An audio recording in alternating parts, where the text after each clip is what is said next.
Hello everyone, नमस्ते। म हुँ दिपा। हजुरलाई स्वागत छ इजी किचन रेसिपीमा। आजको रेसिपीमा मैले हजुरसँग शेयर गर्नको लागि छिट्टो मिठो बनेर तयार हुने एक फ्राई करी लिइरहेकी छु। थोरै सामग्रीबाट बनेर तयार हुने यो रेसिपी बनाउन सुरु गरौँ। सबैभन्दा पहिला यो रेसिपी बनाउनको लागि मैले यहाँ लिएकी छु प्याज। यसलाई चाहिँ मैले मिक्सरमा राखेर यसको पेस्ट बनाएर तयार गरे। त्यसैगरी मैले लिएकी छु यहाँ टमाटर। यसलाई पनि पिसेर यसको पेस्ट बनाउने। मैले यहाँ तयार गरेको टमाटर र प्याजको पेस्ट भने 4वटा अंडाको लागि हो। हजुरले अंडाको क्वान्टिटी कतिवटा लिनुहुन्छ त्यो अनुसार यो पेस्टहरुको क्वान्टिटी घटीबढी गर्न सक्नुहुन्छ। यो सबै सामग्री भइसकेपछि अब भने हामी यसलाई पकाउन सुरु गरौँ। यसको लागि सबैभन्दा पहिला मैले ग्यासमा कराई तताउन राखिसकेको छु र तातेको कराईमा तेल राखिसके। तातिसकेको तेलमा अब अंडालाई फ्राई गर्न राख्ने। यसरी नै यो तातिसकेको तेलमा हामीले सादा अंडालाई फ्राई गर्छौं। यसमा नुन मसला केही राख्दैनौं। यसरी एउटा एउटा गरेर सबै अंडालाई यहाँ फ्राई गरेर तयार गर्छौं। दुवैतिरबाट राम्रोसँग फ्राई गरिसकेपछि मैले यहाँनिर 4वटै अंडालाई तयार गरिसकेको छु।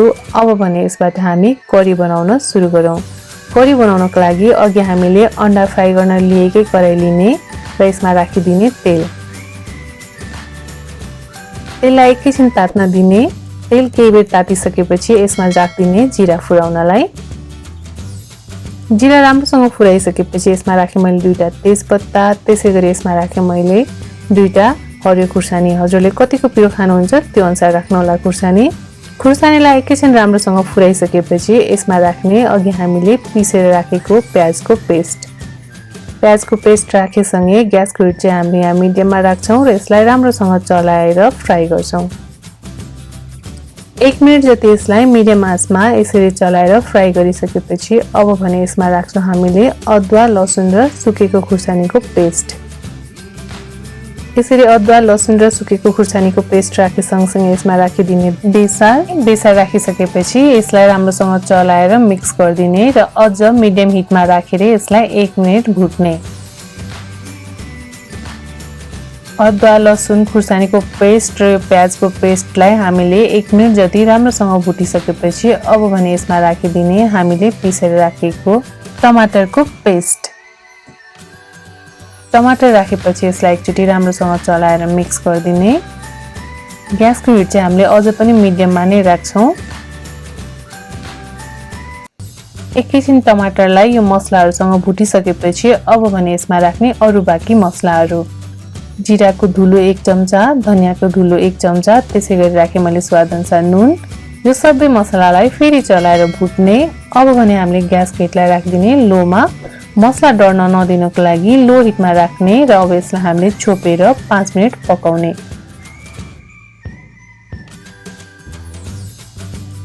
5 मिनेट जति यसलाई छोपेर यहाँ पाक्न दिइसकेपछि अब भने हामी यसलाई चेक गरौँ।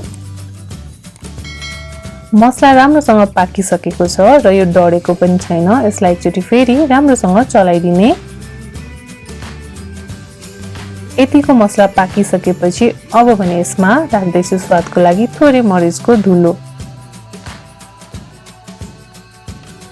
मरिचको धुलो स्वादअनुसार राखिसकेपछि यसलाई फेरि हामीले चलाएर केही सेकेन्डको लागि भुटिदिने।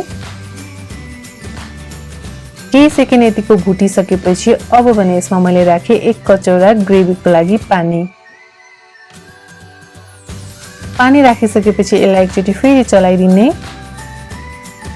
र यसलाई नछोपिकन यतिकै एकछिन उम्लिन दिने।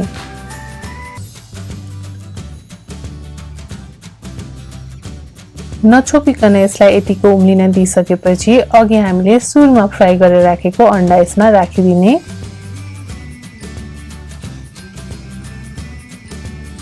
सबै अंडा राखिसकेपछि यसलाई फेरि हामीले छोपिदिन्छौं र लो हिटमा 5 मिनेट मसला र अंडालाई पाक्न दिन्छौं। यसरी लो हिटमा 5 मिनेट पाक्न दिइसकेपछि अब फेरि यसलाई चेक गरौँ। हजुरले यहाँ भिडियोमा देख्न सक्नुहुन्छ हेर्दै खाउ लाग्दो यो एक फ्राई अंडा करी यहाँ बनेर तयार भइसकेको छ। यसरी यसलाई छोपेर पकाउँदा सबै मसलाहरू अन्डाभित्र पस्छ र यो एकदमै स्वादिलो हुन्छ। अब भने यसलाई हजुरहरूले धनियाबाट गार्निश गर्नुहोस् र तातो सर्भ गर्नुहोस्। यो रोटी, खाना जेसँग खाँदा पनि एकदमै स्वादिलो हुन्छ। हजुरलाई आजको यो छिट्टो मिठो एग करी रेसिपी कस्तो लाग्यो? मन परेमा यो भिडियोलाई लाइक गरिदिनु होला, आफ्नो साथीभाइहरूसँग शेयर गरिदिनु होला अनि यस्तै छिट्टो मिठो रेसिपीहरूको लागि इजी किचन रेसिपीलाई सब्स्क्राइब गर्न पनि नबिर्सनु होला।